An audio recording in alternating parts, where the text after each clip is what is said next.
firman papel con su los firma. papeles, Claro, efectivamente. son papeles con su firma y ahora lo que quieren las víctimas saber es, claro, ¿quién dictó esto? ¿No? Y por eso en el comunicado que acaban de emitir, las víctimas lo que dicen es: queremos saber cuál fue el papel del consejero de Sanidad y de la presidenta de la Comunidad de Madrid. Porque aquí el cambio, digamos, quienes van a ir a declarar ahora son quienes firmaron. Pero entiendo que será el principio de un tirar de un hilo de quién ordenó esos documentos y esos protocolos. Por eso Ahora sí Un que luego segundito, te la sí, hago. porque efectivamente una noticia de última hora. La justicia imputa por primera vez a 2 exaltos cargos del gobierno de Isabel Díaz Ayuso por las muertes en las residencias durante la pandemia, Irma. Sí, nos lo confirman fuentes jurídicas y lo han dado a conocer el colectivo Marea de Residencias, familiares de esas personas que estaban durante la pandemia en las residencias de mayores. Dicen en esa nota de prensa que han sido citados Carlos Moore, el que era director de coordinación sociosanitaria cuando comenzó la pandemia, y la segunda persona que ha sido citada es Francisco Javier Martínez Peromingo, que también colaboró en esos protocolos, esos conocidos, dice la nota, como protocolos de la vergüenza. Tendrán que declarar el próximo lunes en el juzgado número 3 de Madrid de Plaza de Castilla a las 10 de la mañana. La Fiscalía de Madrid pidió que se reabrieran todas las denuncias que estuviesen archivadas. No conocemos ahora mismo el dato exacto de denuncias que han podido reabrirse, pero lo que sí sabemos, confirmado por fuentes jurídicas, es que tanto Carlos Moore como Francisco Javier Martínez Peromingo tendrán que declarar en calidad de investigados el próximo lunes 26 de mayo a las 10 de la mañana en Plaza de Castilla por esas muertes en las residencias de ancianos. Estamos hablando de algo muy novedoso, Mateo, porque hasta ahora la justicia se había resistido a avanzar en la investigación del protocolo. Y sobre todo en el caso de Carlos Moore, que era el director de coordinación sociosanitaria en el gobierno de la Comunidad de Madrid en el momento de la pandemia, porque él había declarado como testigo en numerosas causas, en numerosos juzgados, siempre como testigo. Nadie se había atrevido, ningún magistrado había encontrado la ocasión o juez para citarlo como investigado. Esta es la novedad, lo citan como investigado. Él declaró, por ejemplo, en marzo, y siempre ha defendido en sus declaraciones como testigo, que los protocolos que él firmó, porque está su puño y letra ahí, no eran vinculantes. Alberto Reyero, recordar, consejero de Derechos Sociales, dice que sí, que eran vinculantes, él considera que eran vinculantes, y además Carlos Moore en sus declaraciones viene a decir que los protocolos que para él no eran vinculantes estaban avalados, respaldados por el consejero de Sanidad, Enrique Ruiz Escudero, que hoy es senador, portavoz del Partido Popular, de temas sanitarios en el Senado. Entonces, bueno, vamos a ver qué pasa. Es todo muy novedoso porque es verdad que por ahora se cita como imputados a las personas que firmaron esos protocolos. Vamos a ver qué dicen ahora. Ya no van como testigos, ahora van como imputados acompañados de abogados.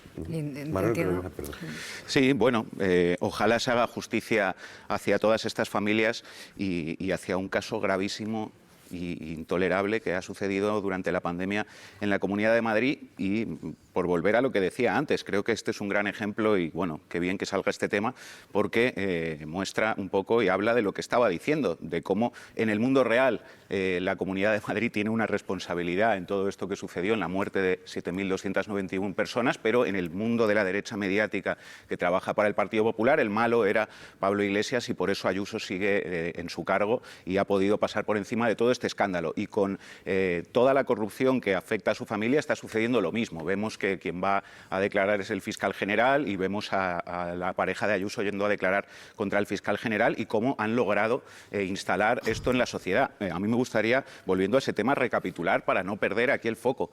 González Amador, 2 millones de euros de comisión por vender mascarillas y 350.000 euros defraudados a Hacienda con una trama de facturas falsas y empresas pantalla, y después se compró un piso de 1 millón de euros en Chamberí y un Maserati en el que se pasea Ayuso y un piso en el que vive Ayuso. Jairo Alonso, expareja de Ayuso, la empresa Aseco, para la que trabaja, multiplicó su facturación con la Comunidad de Madrid, pasó de 3.000 euros a medio millón.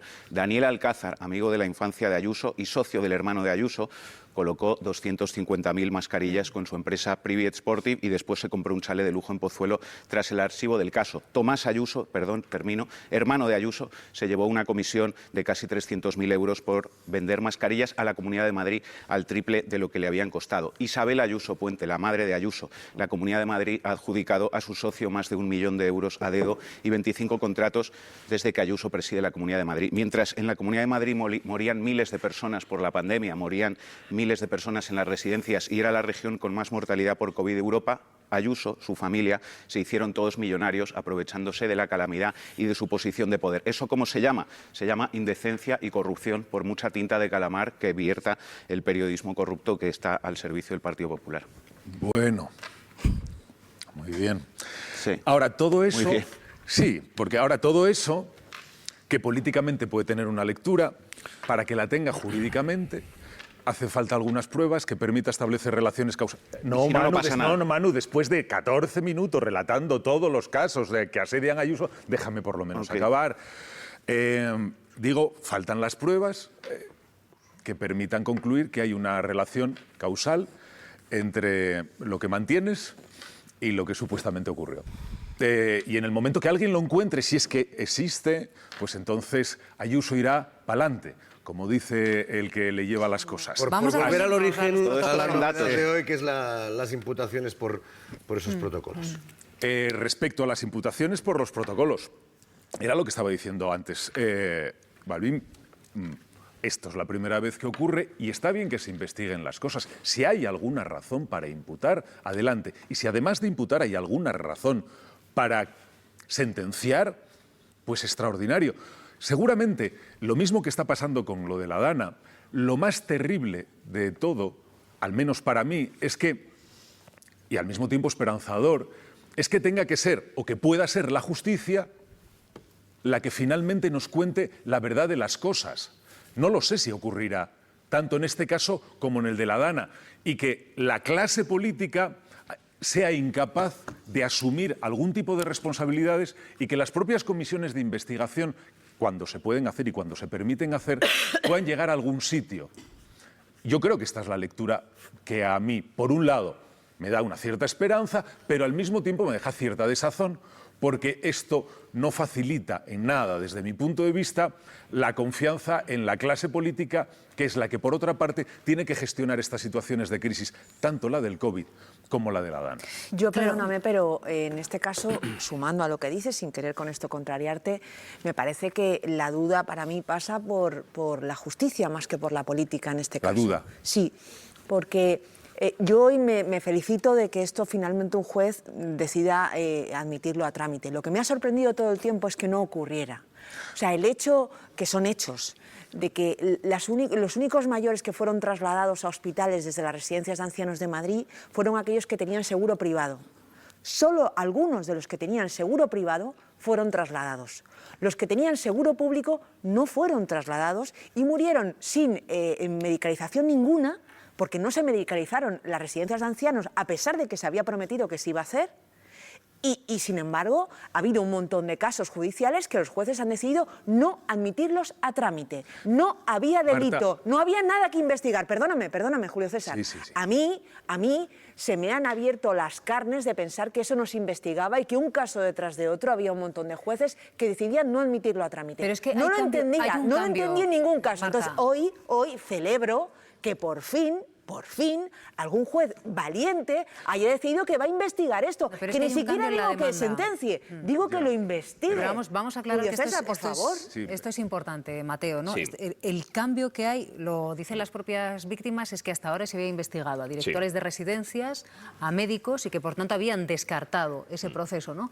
Pero que en este caso lo que se hace es, por primera vez, llamar a las autoridades responsables de la administración como imputados. O sea, que el gran cambio es ese. Y como imputados el delito es el 511 del Código Penal, es un delito por impedir la prestación sanitaria por diferentes motivos, por situación concreta en este caso, como estaban los residentes en la pandemia. Este era el cambio, ¿no? Porque hasta ahora se habían buscado otro tipo de efectivamente. Delitos. Y apurados por los riesgos de que esto prescribiera, se juntaron estas 100 familias buscando este delito ya prácticamente como último recurso. Como último recurso. Además es el delito que empezará a prescribir en nada. Claro, es el delito que tasa los hechos, o sea, estamos hablando por impedir la prestación sanitaria por razones de diversa índole. Ese es el delito. Es un delito, por cierto, menor, hasta 2 años de prisión. Claro, pero que dice el Código Penal. No solamente es que se está buscando otra serie de delitos por donde meter mano, sino contra quién se dirige la comisión de esos delitos.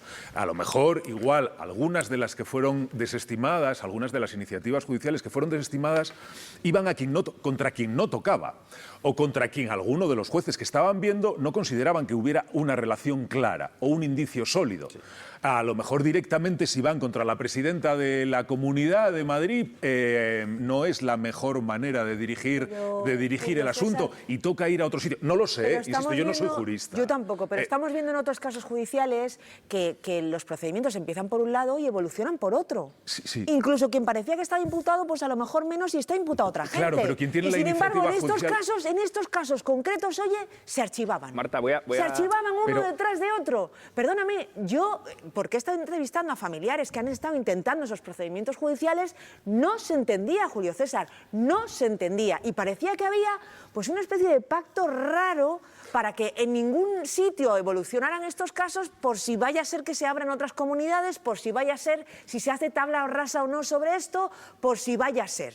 Entonces, yo me alegro, esto dentro de del verdad. Poder Judicial, lo que acabas de decir ahora, esto dentro del Poder Judicial, los comentarios de que vamos a dejarlo aquí, no vaya a ser que... Yo te estoy hablando, te estoy diciendo, y acabo de decirlo, te lo repito si quieres, que son las tesis de los familiares que han estado intentando de mil maneras que esto evolucionara en tribunales. Estoy diciendo que esas son sus tesis después de haberlo intentado, de hablar con sus juristas y de ver que la cosa no evolucionaba de ninguna de las maneras. Hay un punto de inflexión, por lo que estamos leyendo ahora, que es que la Fiscalía, o sea, esta historia, este asunto en concreto que lo lleva el Juzgado de Instrucción 3 de Madrid, sobre este asunto por el que va a declarar Carlos Moore y Francisco Javier Martínez, fue archivado hace 3 años. ¿Qué pasa? Que la Fiscalía hace muy pocos meses decidió por unanimidad que vamos a recurrir todos los archivos, que son decenas de archivos en los juzgados de Madrid, porque hay muchas víctimas afectadas y muchos procedimientos que fueron archivados.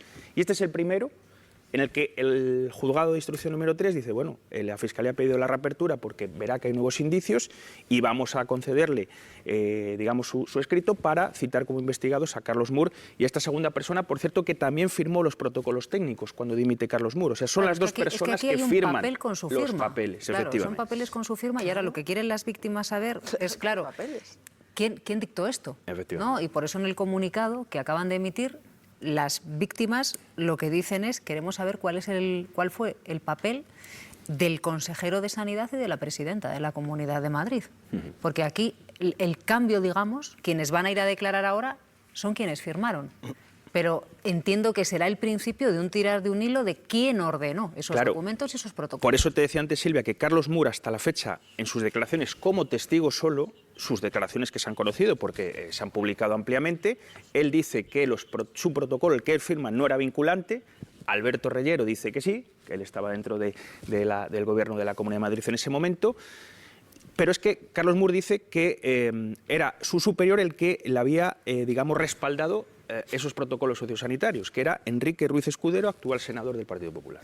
Yo pensando ahora, Mateo, claro, esto nos decían nuestros compañeros de Mañaneros, provocaría quizás que se reabriesen en cascada los procedimientos y que incluso se pudiesen plantear otros nuevos que fueran adscritos a ese delito que se investiga ahora. Claro, lo que se ha abierto es la puerta para que no solo este juzgado, sino, fijaros, 44 juzgados, no solo en Madrid, en diferentes capitales y ciudades de la Comunidad de Madrid, donde otros juzgados de otras ciudades, Leganés, Getafe, etcétera, han archivado hasta la fecha, y esto puede ser pues una nueva vía que haga que los juzgados pueden decidir volver a archivar, están en su derecho. Cada titular del juzgado está libre de tomar una decisión al respecto. Pero que ya un juzgado abra esta puerta ya está un poco poniendo el foco en que podemos tener una cascada de nuevas reaperturas. ¿Por qué pide la Fiscalía que se reabran todos los casos? El delito en concreto, el delito tasado, es el delito de denegación discriminatoria de la asistencia sanitaria. En ninguna de las causas abiertas y desestimadas se había reparado en que ese podía ser uno de los delitos. Hasta la fecha no. Vámonos a... María Álvarez nos pide paso por eso, para que nos cuente si tienen, porque está pendiente de la llegada de Isabel Díaz Ayuso a un evento en María. ¿Hay reacción en la Comunidad de Madrid? Estamos en el Senado, pero sí que hemos preguntado a la Comunidad de Madrid por una primera reacción a esa llamada, esa citación para investigar esos exaltos cargos de la Comunidad de Madrid. Nos dicen literalmente que todavía no les ha llegado la noticia, que se están enterando por nosotros y por lo tanto no hay reacción. Pero como os digo, estamos en el Senado y justo me acabo de encontrar con el que fuera consejero de Sanidad en esa época, con Enrique Ruiz Escudero. Me he ido corriendo a preguntarle por esa primera reacción, me ha dicho que por lo de ahora no hay ningún tipo de comentarios. Lo que nos dicen desde la Puerta del Sol, por tanto, es que se están enterando por nosotros. Marta. Bueno, yo sobre lo que comentaba la compañera y lo que comentábamos hace un momento de las residencias y la posible reacción de la Comunidad de Madrid. Claro, es que son 7.291 personas que fallecieron sin asistencia sanitaria, sin ver a sus familiares, en situaciones horrorosas. Yo quiero recordar y además recomendar que se vea el juicio popular, que sí es un juicio popular, que tiene el valor que tiene, pero que es el que hemos tenido, que organizaron con ex jueces eméritos de altos tribunales de este país, las víctimas y los familiares de las víctimas de estos casos. Hemos visto cómo trabajadores de las residencias de ancianos nos han contado cómo morían asfixiados, solos, y cómo ese personal sanitario rogó por activa y por pasiva a las autoridades de la Comunidad de Madrid. El personal sanitario, me refiero al poco personal sanitario que había en las residencias de ancianos, que eran auxiliares, que eran gente dedicada al cuidado de los ancianos, pero no médicos que tuvieran las condiciones como para hacer esas muertes dignas. Cómo vieron morir y la impotencia de esas personas. A mí todo este tiempo me ha estado sorprendiendo, como a los familiares, que no haya habido ningún procedimiento judicial, que habiendo unos protocolos que prohibieron el traslado de esas personas a hospitales cuando la sanidad privada de Madrid estaba libre, y había además comandos que decían que en una situación de emergencia en la que estábamos, el mando de la Comunidad de Madrid podía utilizar y hacer uso de esos hospitales, habiendo plazas en la sanidad privada, se permitió morir a esta gente de esta manera. Entonces, que eso ni siquiera se investigue judicialmente, que dejemos en el olvido una cosa como esa, a mí me parece que es algo que este país no se debe permitir, y que una comunidad como la Comunidad de Madrid tampoco se debe permitir, teniendo incluso testigos dentro del propio gobierno de la Comunidad de Madrid, como el señor Reyero, que lo denunció desde dentro. Bueno, pues me parece que al menos este procedimiento judicial nos lo merecemos.